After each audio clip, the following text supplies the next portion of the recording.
ሰላም ጤና ይስጥልኝ። የዕለቱ ዜናዎች እንደሚከተለው ተዘጋጅቷል። በቅድሚያ ዋና ዋናዎቹን አርዕስተ ዜና። የኮሪደር ልማት ፕሮጀክት የንግድ ስራን የማይቻል እያደረገው መሆኑን የአሜሪካ መንግስት ሪፖርት ይፋ አደረገ። የኢትዮጵያ መንግስት ግዴታዎችን ማክበር አልቻለም ሲል ህወሓት ከሰሰም።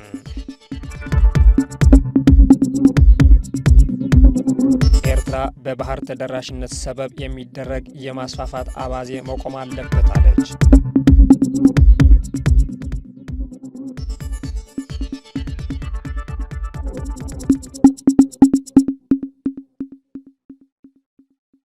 ኢትዮጵያና ጣሊያን የ4.1 ሚሊዮን ዩሮ ስምምነት መፈራረማቸው ተሰማም።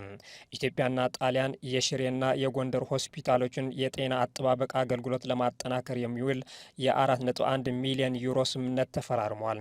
ስምምነቱን ትናንት መስከረም 19 ቀን 2018 ዓ.ም የገንዘብ ሚኒስትሩ አህመድ ሽዴና በኢትዮጵያ የጣሊያን አምባሳደር አጉስቲኖ ፓሌሴ ፈርመዋል። በዚህ ወቅት ንግግር ያደረጉት አቶ አህመድ ሽዴም ስምምነቱ በተለይም በትግራይና በአማራ ክልሎች በግጭት ምክንያት ለተፈናቀሉ ዜጎች የሚሰጠውን የጤና አገልግሎት ለመሻሻል እንደሚጠቅም ገልጿል።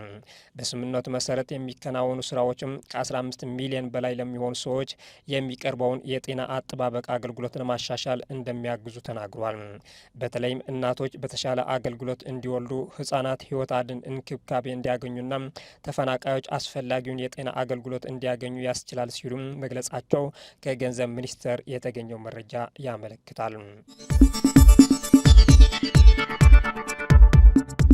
የኮሪደር ልማት ፕሮጀክት የንግድ ስራን የማይቻል እያደረገው መሆኑን የአሜሪካ መንግስት ሪፖርት ይፋ አደረገ። በአዲስ አበባ ተጀምሮ ቢያንስ በ40 የሀገሪቱ ከተሞች በመካሄድ ላይ የሚገኘው የኮሪደር ልማት ፕሮጀክት የንግድ ስራን የማይቻል እያደረገው መሆኑን የአሜሪካ መንግስት ዓመታዊ የኢንቨስትመንት ሁኔታ ሪፖርት ገልጿል። የአሜሪካ ኩባንያዎች በመረጃ ላይ የተመሰረተ ውሳኔ እንዲያሳልፉ በሚል በሀገሪቱ የውጭ ጉዳይ መስሪያ ቤት በየዓመቱ የሚዘጋጀው ይህ ሪፖርት ከ170 በላይ የሚሆኑ ሀገራትን የኢንቨስትመንት አመችነት ሁኔታ የሚዳስስ ሲሆን አርብ መስከረም 16 ቀን 2018 ዓ.ም ባወጣው የዘንድሮ ሪፖርቱም የኢትዮጵያን የኮሪደር ልማት ፕሮጀክት የንግድ ስራን የማይቻል እያደረገው ነው ብለዋል። የኮሪደር ልማት ፕሮጀክቱ ከንግድ ቦታዎች ፊት ለፊት ያሉ መንገዶችን በማፍረስ የሚከናወን መሆናቸውን የጠቆመው የአሜሪካ መንግስት ሪፖርት ይህም የንግድ ስራን የማይቻል እያደረገው መምጣቱን ያትታል። በዚህም የንግድ ስራዎች ቀጥታ ባይነኩም እንኳን ከስራ እንዲወጡ እየተገደዱ ነው ብሏል። ከዚህ ጋር በተያያዘም አንዳንድ የውጭና የሀገር ውስጥ ባለሀብቶች ድንገተኛና ከፍተኛ የግብር ግመታ ወይም ወደ ኋላ ተመልሶ በሚሰራ አዲስ ሕግ የተነሳ የመጣ የግብር ጥያቄ እያጋጥማቸው መሆኑን መግለጻቸውን ሪፖርቱ አመልክቷል። የግብር ጥያቄዎች እየቀረቡት ያሉት በቂ ግልጽነት ወይም አሰራርን ሳይከተሉ እንደሆነ የሚያትተው ሪፖርቱም ይህም ትርፋቸውን በከፍተኛ ሁኔታ እንዲቀንስ ያደረገና እርምጃው ቀጥተኛ ባልሆነ መንገድ የባለቤትነት መብት ማሳጣት ድርጊትን የሚያበረታታ መሆኑም ጠቅሷል። በኮሪደር ልማት ፕሮጀክቶቹ የተነሳ በ10 ሺዎች የሚቆጠሩ ነዋሪዎችና ንግዶች መባረራቸውና ንብረታቸውን በትንሽና ያለ ምንም ማስጠንቀቂያ ወይም ካሳ መፍረሱን ያስታወሰው የአሜሪካ መንግስት ሪፖርት የኮሪደር ልማት ፕሮጀክቶቹ የተነሳ የሚፈጸሙ መፈናቀሎች፣ የንግድ ቦታ ፈረሳዎች፣ ከፕሮጀክቶቹ ጋር በተያያዘ የሚፈጸሙ ሙስናዎች የንብረት ጥሰት ማስከተላቸውና ይህም የባለሀብቶችን መዋዕለ ንዋይ የማፍሰስ ፍላጎት እየገደበው መሆኑን አመልክቷል። ከዚህ በተጨማሪም በሀገሪቱ ውስጥ በተለይም በአማራና ኦሮሚያ ያሉ ግጭቶች እንዲሁም እንደገና እየሰፋ የመጣውን የውጭ ምንዛሬ ተመን ልዩነት የኢትዮጵያን የኢንቨስትመንት ሁኔታ ለአሜሪካና ሌሎች የውጭ ንግዶች ፈታኝ አድርጎታል ብለዋል ዓመታዊው የአሜሪካ መንግስት የኢንቨስትመንት ሁኔታ ሪፖርት። ትራምፕና ኔታንያሁ በጋዛ የሰላም እቅድ ላይ መስማማታቸው ተሰማም። የአሜሪካው ፕሬዝደንት ዶናልድ ትራምፕና የእስራኤሉ ጠቅላይ ሚኒስትር ቤንያሚን ኔታንያሁ አዲስ የጋዛ የሰላም እቅድን በተመለከተ ስምምነት ላይ መድረሳቸው አስታውቋል። የሁለቱ መሪዎች እቅድ ወታደራዊ ኦፕሬሽኖች በአፋጣኝ እንዲቆሙ እንዲሁም ሐማስ በ72 ሰዓታት ውስጥ 20 እስራኤላውያን ታጋቾችንና የሞቱ ታጋቾችን አስክሬን እንዲያስረክብ ምክረ ሀሳብ አቅርበዋል። በምላሹም በመቶዎች የሚቆጠሩ የታገቱ የሚገመቱ የጋዛ ነዋሪዎች ይለቀቃሉ ተብሏል። መሪዎቹ በዋይት ሀውስ ውይይት ካደረጉ በኋላ በሰጡት መግለጫ ትራምፕ ለሰላም ታሪካዊ ቀን ሲሉ እቅዱን አሞካሽተዋል። ሐማስ በሰላም እቅዱ የማይስማማ ከሆነ ኔታንያሁ የጀመሩትን ሐማስ የማጥፋት ዘመቻ አሜሪካ እንደምትደግፍም አክሏል። ኔታንያሁም ሐማስ እቅዱን ካልተቀበለ ወይም ካልተገበረ እስራኤል የጀመረችውን ትጨርሳለች ሲሉ ዝቷል። በእስራኤል ይዞታ ስር የሚገኘውን ዌስት ባንክ የሚያስተዳድረው የፊልስጤም አመራር ትራምፕ እያደረጉ ያሉትን ጥረት ቆራጥነት የተሞላውና እውነተኛ ነው ብለዋል። የፊልስጤሙ ዋፋ የዜና ኤጀንሲ ላይ በወጣው መግለጫ የፊልስጤም አስተዳደር በጋዛ ላይ የተከፈተውን ጦርነት ለማስቆም ከአሜሪካ ከቀጠናው ሀገራትና አጋሮቻችን ጋር በጋራ ለመስራት አሁንም ቁርጠኛ ነን ሲል አቋሙን አስታውቋል። አስተዳደሩ ጦርነትን ከማስቆም በተጨማሪ ወደ ጋዛ ሰብአዊ እርዳታ እንዲገባ እንዲሁም የታጋቾችና የእስረኞች ልውውጥ እንዲካሄድ እንደሚሰራም ገልጿል። የተባበሩት አረብ ኤሚሬትስ፣ ሳዑዲ አረቢያ፣ ኳታር፣ ግብጽ፣ ዮርዳኖስ፣ ቱርክ፣ ኢንዶኔዥያና ፓኪስታን በጋራ ባወጡት መግለጫ ትራምፕ የጋዛን ጦርነት ለመግታት እያደረጉት ያለውን ያላሰለሰ ጥረት እንደግፋለን ብሏል። ስምምነቱ እንዲተገበር ከአሜሪካ ጋር ለመተባበር ዝግጁ መሆናቸውም አክሏል። የሰላም እቅዱ የሁለት ሀገራት መፍትሄ መስጠት እንዳለበትና ጋዛ ከዌስት ባንክ ጋር ተሳስራ የጠቅላላው የፊልስጤም አስተዳደር አካል መሆን እንዳለባትም ሀገራቱ ገልጿል። ለተኩስ አቁም ስምምነቱ ቅርብ የሆኑ የፊልስጤም ምንጭ ለቢቢሲ እንደተናገሩት ዋይት ሀውስ ለሐማስ 20 ነጥቦችን አቅርበዋል። ሐማስ ጋዛን ከዚህ በኋላ ማስተዳደር እንደማይችልና ፊልስጤም እንደ ሀገር እንድትመሰረት እንደማይፈቅዱም ኔታንያሁ ጠቅሷል። የቀረበው የሰላም እቅድ የሚተገበር ከሆነ ወታደራዊ ኦፕሬሽኖች በአፋጣኝ የሚገቱ ይሆናሉ። አሁን ያሉ የጦር ግንባሮች ባሉበት እንዲቆሙና ቅድመ ሁኔታዎችን ከተሟሉ በኋላ ወታደሮች ለቀው እንደሚወጡም ይጠበቃል። ትራምፕ ባወጡት እቅድ መሰረት ሐማስ ጦርን ፈቶ የመሳሪያ ማምረቻ ተቋሙ ይወድማል ተብሏል። የአንድ እስራኤላዊ ታጋጅ አስከሬን ሲለቀቅ እስራኤል የ15 የጋዛ ነዋሪዎችን አስከሬን በምላሹ ታስረክባለች። ሁለቱም ወገኖች በሰላም እቅዱ የሚስማሙ ከሆነም ወደ ጋዛ ሙሉ ሰብአዊ እርዳታ እንደሚገባም ተገልጿል።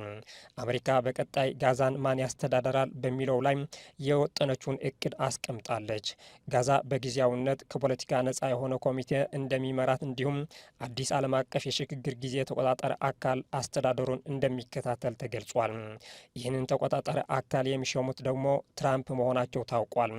የቀድሞው የዩናይትድ ኪንግደም ጠቅላይ ሚኒስትር ቶኒ ብሌር የዚህ ተቆጣጣሪ አካል እንደሚሆኑም ይጠበቃል። የኢትዮጵያ መንግስት ግዴታዎችን ማክበር አልቻለም ሲል ህወሀት ከሰሰም። ህወሀት ትላንት ባወጣው መግለጫ እንዳስታወቀው ባለፈው ሳምንት በመቀለ ተፈናቃዮች ካምፕ ውስጥ በጅብ በተገደለው ጨቅላ ህፃን ማዘኑን ገልጿል።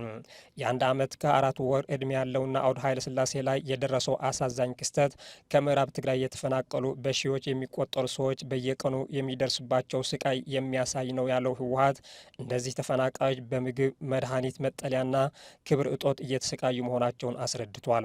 ከዛሬ 3 ዓመት በፊት የተፈረመው የፕሪቶሪያው ስምምነት ሰላም እንዲሰፍን የተፈናቀሉ ዜጎች ወደ ቤታቸው እንዲመለሱና ወራሪ ኃይሎች ለቀው እንዲወጡ ቃል የተገባበት ነበር ያለው ህወሀት፣ ይሁንና የኢትዮጵያ መንግስት ግዴታዎችን ማክበር አልቻለም ሲል ከሷል። በስምምነቱ ላይ የሰፈሩት አብዛኞቹ ድንጋጌዎች አለመፈጸማቸውም ጠቅሷል። ባለፉት 5 ዓመታት በሺህ የሚቆጠሩ ሰዎች በተፈናቃይ መጠለያ ጣቢያዎች ውስጥ በረሃብ በበሽታና ለችግር መጋለጣቸውን የጠቀሰው መግለጫው ይህ የሆነው ደግሞ በእድል ሳይሆን በሰላም ሽፋን የሚደረግ ስልታዊ ቸልተኝነት ነው ብሏል። የፕሪቶሪያው ሰላም ስምምነት ሙሉ በሙሉ ተግባራዊ እንዲሆን በተለይም ወራሪ ኃይሎች በአስቸኳይ ለቀው እንዲወጡም በወረራ ውስጥ ያሉ ዜጎችን ስቃይ እንዲያበቃና ተፈናቃዮች በሰላም ወደ ነበሩበት ቤታቸው እንዲመለሱ ህወሀት ጠይቋል።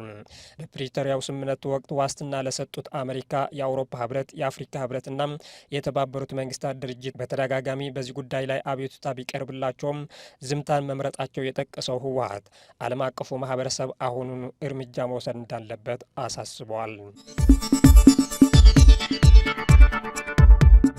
ኤርትራ በባህር ተደራሽነት ሰበብ የሚደረግ የማስፋፋት አባዜ መቆም አለበት አለች። የኤርትራ ውጭ ጉዳይ ሚኒስትር ኦስማን ሳልህ ከተባበሩት መንግስታት ድርጅት ዋና ጸሐፊ አንቶኒዮ ጉተሬዝ በጋራ ጥቅምና ስጋቶች ላይ መወያየታቸው ተገልጿል። ሚኒስትሩ ኦስማን ሳልህ የባህር መዳረሻ በሚል ስም ግድየለሽ ቅስቀሳዎችና የመስፋፋት ምኞቶችን እየተሰሙ መሆናቸው በመጥቀስ ኤርትራ በማንኛውም ሁኔታ ወደ እነዚህ አይነት ግድየለሽነት አጀንዳዎች አትጋበዝም በማለት በድጋሜ የሀገራቸው አቋም መግለጻቸው ተሰምቷል። ዋና ጸሐፊው አንቶኒዮ ጉተሬዝ በበኩላቸው ኤርትራ በቀጠናው ሰላምና ደህንነት ላይ የምታደርገውን አዎንታዊ ተሳትፎ አድንቆም የተባበሩት መንግስታት በሁሉም ሀገሮች የግዛት አንድነትና ሉዓላዊነት መርሆችን ጽኑ መሆኑ መግለጻቸው የኤርትራ ማስታወቂያ ሚኒስትር አቶ የማነ ገብረ መስቀል አስታውቋል። ሁለቱም ወገኖች በኤርትራና በተባበሩት መንግስታት ድርጅት መካከል ያለውን ጠንካራ አጋርነትና ትብብር አድንቀው ይህንን ትብብር የበለጠ ለማጠናከር ያላቸውን ቁርጠኝነት መግለጻቸው ተሰምቷል። የኤርትራ ውጭ ጉዳይ ሚኒስትር ኦስማን ሳልህ በተባበሩት መንግስታት የሰብአዊ ጉዳዮች መስተባበሪያ ጽህፈት ቤት ወይም ኦቻ ረዳት ዋና ጸሐፊ ወይዘሮ ጆይስ ሙሲያንያም አነጋግሯል። ውይይቱ በመንግስትና በተባበሩት መንግስታት ድርጅት መካከል ያለውን ስትራቴጂካዊ ትብብር ላይ እንደሆነ የገለጸው ዘገባው ኦቻ የበጀት እጥረት ቢኖረውም ከኤርትራ ጋር የአየር ንብረት ለውጥ የመቋቋም ፕሮግራሞች ላይ በቅርበት ለመስራት ያለውን ቁርጠኝነት አረጋግጧል።